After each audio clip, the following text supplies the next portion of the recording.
And we're joined now by two members of the Fluoride Free Austin, Laura Pressley, she's a PhD in physical chemistry, and Dr. Griffin Cole, he's a dentist here in town, and they're going to tell us about some of the action that's been taking place right here in Austin.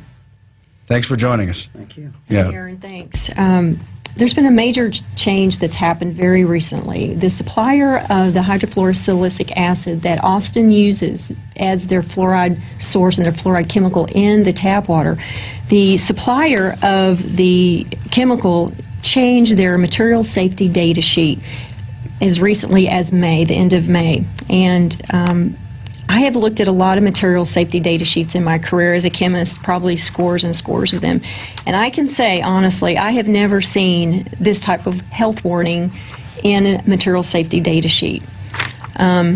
Do you want to read, like to read through that, or? Yeah, let's go over that, and that's important, of course, because this is the company that admittedly uses aluminum byproducts and industrial waste, really, that they put in so much of the water throughout the country. Now, we have a quote from that material data sheet here. It says, prolonged or repeated overexposure to fluoride compounds may cause fluorosis. Fluorosis is characterized by skeletal changes consisting of osteosclerosis, hardening or abnormal density of the bone, as well as osteomalacia, softening of the bones, and by mottled discoloration of the enamel of teeth if exposure occurs during enamel formation. Symptoms may include bone and joint pain and limited range of motion. And of course, fluoride is known to be a contributor to bone cancer, thyroid disorder, brain inflammation, and even reduce sterility and fertility, kind of a common meme when we talk about these modern day chemicals and some of the agendas behind it. But again, the material data sheet's important because it's as good as an official admission right from the company that supplies the fluoride. And so tell us more about what this means.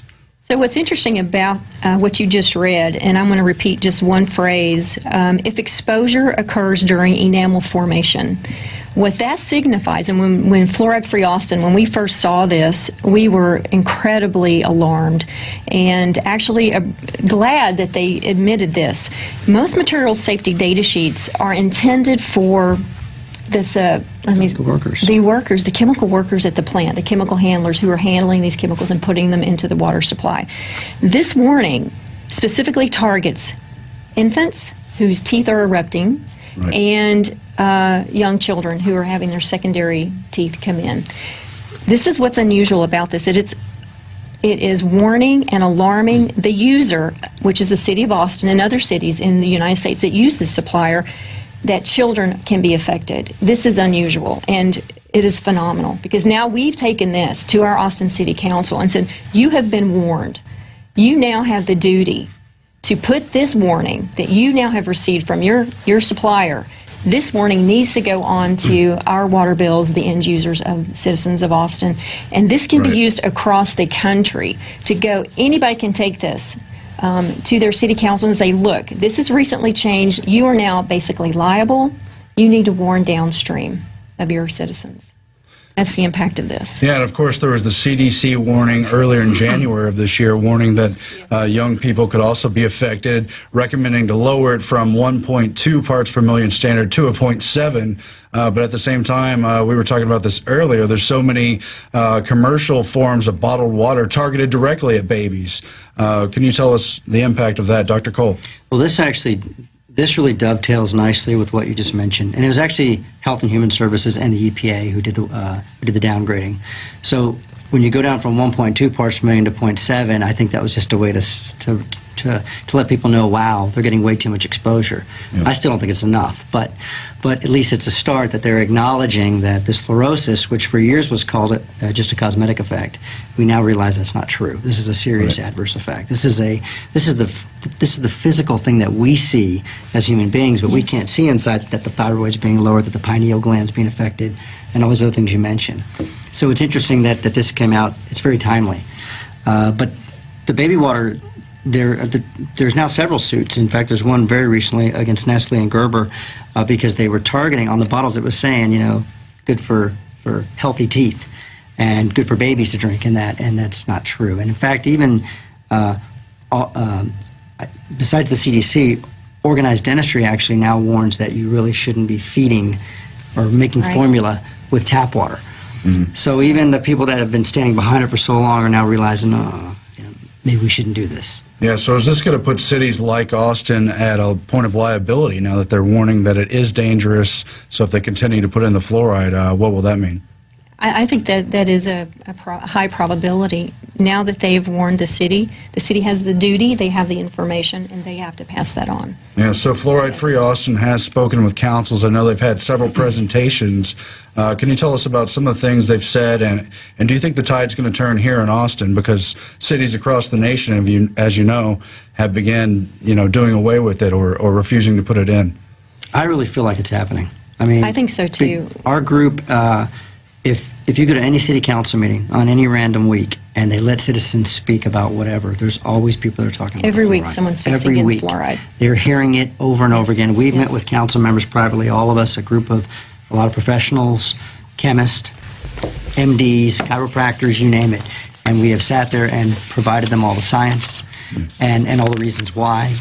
Austin should be the first large city in the continental United States to get rid of it. It would start a huge trend, I believe. Yeah, a lot of credible people, but only a year or 2 years ago they were laughing in people's faces when they would bring this up at City Council. Now, again, here in Texas, just a little ways down the road, the big Longhorn rival, College Station, just got rid of it. So I guess the Aggie jokes aren't true. They're not as stupid as we are here in Austin. They did it. They did an excellent job. My hats off to their city council. It was just last week. They voted 6-1 to remove the fluoride from the budget, and they initially approached this as a budgetary issue because times are hard and taxes are low and et cetera, or the tax incomes are not as high as they want them to be. So then it got put back on the agenda to reevaluate. So they did that last week. And out of the 7 council members, including the mayor, 4 out of the 7 themselves went and did the research and looked at the most recent research that's out there in the last 10 years, and the issues of hypothyroidism, the issues of IQ in children, the issues of fluorosis and attention deficit disorder, which has been linked to fluoridation. Only in 2010 there was a publication, the journal Toxicity, linked to those things. And they actually went out and did the research, came back and said, I don't want fluoride in our water. It was phenomenal. Yeah. And only one of the members basically said, no, we want to keep fluoride in our water, and I trust all the dentists that just showed up without any kind of research on her own. And it was amazing what they did. It was very responsible and very respectful. So we want to show a graphic right now. There's the cumulative number of U.S. cities who have rejected or eliminated fluoridation by year, and I guess this chart goes back to 1990 all the way up here to 2011, and it went from almost zero, just a couple cities, to now approaching 250 cities, and it's still growing. I know several Nashville suburbs recently voted to do away with the fluoride. Now, of course, the people in Austin, now that they've done the research, they need to serve the public as they were elected to do and actually get rid of it. What kind of action are we looking for on that? Well, we've met with them several times, as I mentioned, and quite honestly, the easiest way would be to get 4 council members to just put it on the agenda and just vote it. That's what we're really hoping for. To go to a vote with all the people would be a challenge because big money would come in. You're talking about the other options, collecting signatures. Signatures. That's not what we want to do. That's not what we want to do. We do not. It's going to be dragged out. It's going to take too long. And all we're asking for right now is a warning on the water bill, clearly written, hopefully in bold, saying do not give this to infants, young children, because that will at least raise eyebrows. And the parents say, well, if they can't have it, why should I be drinking it? That's our first agenda. Second agenda is get it out. And of course, you mentioned the cost too. I'm not sure if the numbers are up to date. I've heard it's more than $1 million a year we pay to add a toxin to our water, which, again, I took the tour of the water facilities. We just showed the footage earlier in this episode, and there's what looks to be a reasonable filtration system, several systems, and then once they have the clean water, which is already a great source from here in Central Texas, then they add the fluoride and the chlorine too, I believe, but that's another topic. It's about $800,000 a year, I think, is what the most recent number is, to purchase it and get it into the water supply. Yeah, so if only for budgetary reasons, we should cut that back. Yeah, totally agree. Now, I believe we have another graphic of a warning about fluoride here. Fluoride warning on Austin water utility bills, direct language from the CDC and Austin City website, as well as the material safety data sheet. So I guess this is what you're proposing to put on the water bill. And the text would read, in January of 2011, the CDC lowered the maximum level of fluoride allowed in tap water from 1.2 parts per million to 0.7 parts per million. Austin currently fluoridates at 0.7 parts per million. Prolonged or repeated overexposure to fluoride compounds may cause fluorosis, and fluorosis is characterized by skeletal changes consisting of osteosclerosis and osteomalacia, and by mottled discoloration of the enamel teeth if exposure occurs during enamel formation. And again, that means as a baby and in early childhood, when you're most at risk for all kinds of chemical infusions. And I think the most important point, though, is that this is not just here in Austin. We've showed the other cities where they've taken it out, and they have a great network here in town, Fluoride Free Austin. But people need to be doing this everywhere, confronting their city councils wherever they are and making this an issue. And I know people have done videos on YouTube, calling out the companies, calling out the fluoridated baby water, but we need to see more. Yes, and we have, what's interesting about this warning, the Water Department here in Austin has said they will not put the warning on the bill unless the City Council dictates to them and votes to do that. So we've got a couple of steps to get to that point, and we need your help with this. We have a City Council meeting. It's a Public Health and Human Services subcommittee that is going to vote 3 members, Morrison, Martinez, and Riley. They will potentially pass and make a recommendation that this warning be on the bill. So then it goes to the full council. Then the full council will vote.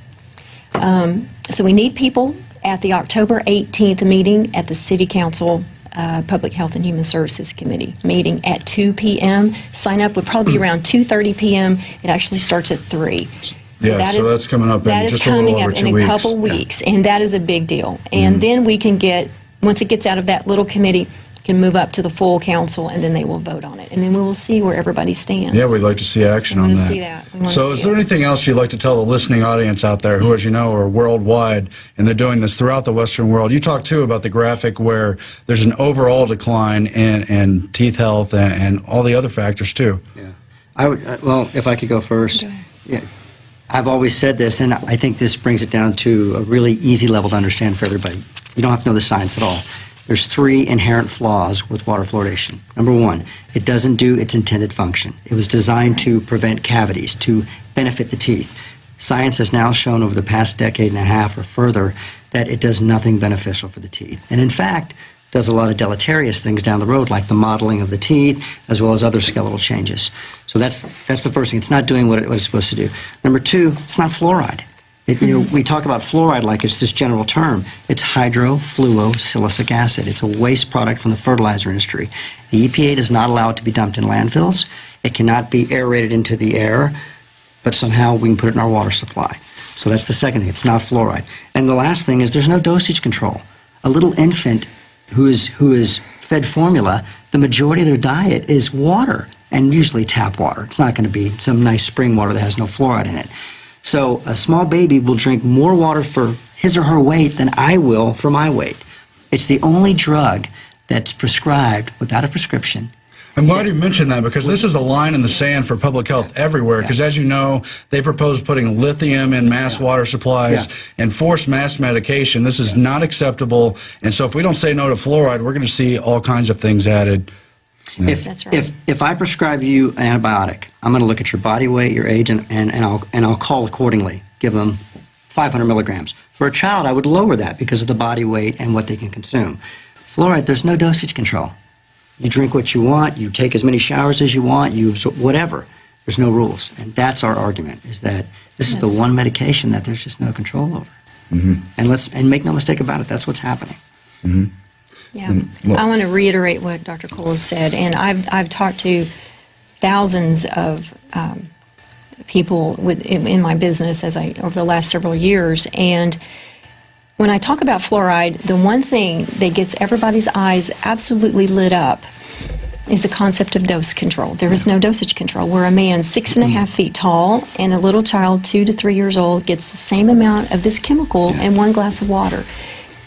that hits people's heart. Okay, it really gets them. They don't have to understand this research, that research, and all the conflicting information. They don't have the technical background to really understand that, but they do understand the dose control.